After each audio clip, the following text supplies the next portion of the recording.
प्रभूचा गौरव असो आत्ता आणि सदा सर्वदा. आत्ता आणि सदा सर्वदा प्रभूचा गौरव असो.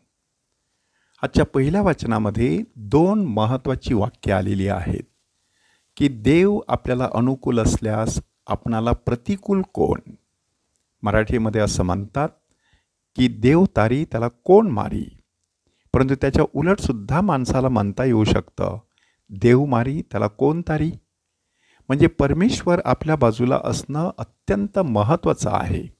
आणि म्हणूनच रोमकरास लिहिलेल्या पत्रामध्ये संत पॉल परमेश्वराविषयीची अधिक माहिती आपल्याला देतो की त्याने आपल्या स्वतःच्या पुत्राला राखून न ठेवता त्याला सर्वांकरिता समर्पण केले. मग तो त्याच्याबरोबर आपल्याला सर्व काही कसे देणार नाही. आणि देवाच्या निवडलेल्या लोकांवर मग दोषारोप कोण ठेवील. परमेश्वरानेच जर आपल्याला नीतिमान ठरवलेलं असेल तर मग आपल्याला शिक्षा करणारा कोण. प्रभू येशू ख्रिस्त मेला, इतकेच नाही तर मेलेल्यामधून उठला, देवाच्या उजवीकडे बसलेला आहे आणि आपल्याकडे मध्यस्थी करत आहे. त्याच्या प्रेमापासून आपल्याला कोण विभक्त करू शकतो. कोणीच नाही. क्लेश, आपत्ती, छळणूक, उपासमार, नम्रता, संकट किंवा तरवार हे आपल्याला कधीच विभक्त करू शकत नाही. आणि मग संत पॉल आणखी पुढे जातो आणि आपल्याला सांगतो की ज्याने आपणावर प्रीती केली त्याच्या योगे या सर्व गोष्टीत आपण महाविजयी ठरतो. कारण मरण, जीवन, देवदूत, अधिपती, वर्तमान काळच्या गोष्टी, भविष्यकाळच्या गोष्टी, बळे, उंची, खोली किंवा दुसरी कोणतीही वस्तू ख्रिस्त येशू आपला प्रभू ह्याच्यामध्ये देवाची आपल्यावर जी प्रीती झाली आहे तिच्यापासून आपल्याला विभक्त कराव्यास समर्थ होणार नाही. मग माणसाला परमेश्वराच्या प्रेमापासून कोण किंवा काय विभक्त करत असतं. माणसाला बऱ्याच वेळेला त्याचा अहंकार, त्याचं पाप, त्याची विकृती आणि त्याची चुकीची सदोष अशी विचारसरणी आणि जीवनशैली, कार्यपद्धती हीच परमेश्वरापासून दूर नेत असते. त्यासाठी शुभवर्तमानामध्ये काय घडतं बघा. प्रभू येशू ख्रिस्ताने एवढी चांगली कृत्य केली होती तरी देखील त्याच्या जीवाला धोका होता.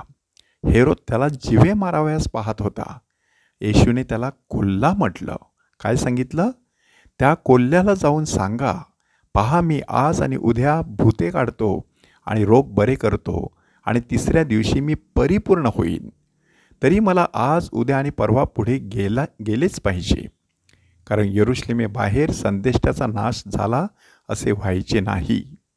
हे सगळं सांगत असताना प्रभू येशू ख्रिस्त अप्रत्यक्षरित्या आपल्या जीवनाची माहिती आपल्याला देत आहे की जशी कोंबडी आपली पिल्ले पंखाखाली एकत्र करते तसे हे यरुशलेमे तुझ्या मुलाबाळांना एकत्र करण्याची कितीदा तरी माझी इच्छा होती, पण तुमची इच्छा नव्हती.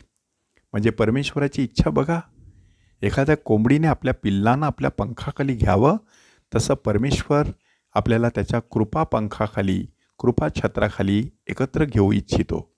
परंतु माणूस मात्र पाप करून परमेश्वराच्या ह्या कृपा छत्राला पाठमोरा होतो, पाठ दाखवतो आणि त्यामुळे त्याच्या जीवनामध्ये बऱ्याचशा अडचणी, समस्या निर्माण होत असतात.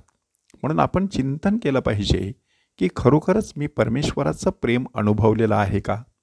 खरोखरच त्या प्रेमाला मी मनापासून प्रतिसाद दिलेला आहे का.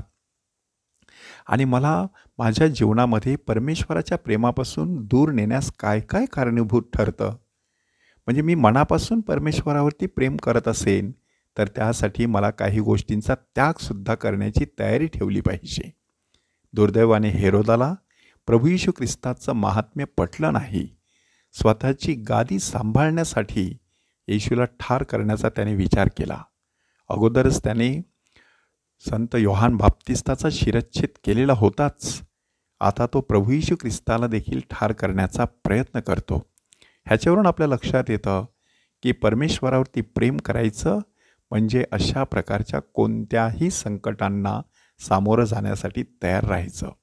प्रभू येशू ख्रिस्त अगदी शेवटपर्यंत परमेश्वराच्या ह्या योजनेला होकार देत पुढे जात राहिला अडीअडचणीला सामोरा गेला, शेवटी क्रुसावरती मरण पावला.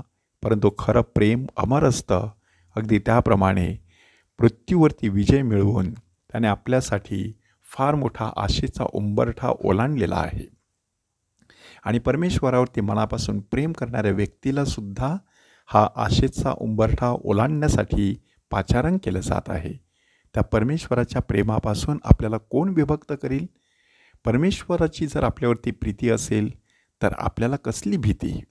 त्या परमेश्वराकडे विशेषरित्या ऐक्याची, त्याच्याशी एकरूप होण्याची, त्याच्याशी एकजीव होण्याची कृपा मागूया. प्रभूचा गौरव असो, आत्ता आणि सदा सर्वदा. आत्ता आणि सदा सर्वदा प्रभूचा गौरव असो.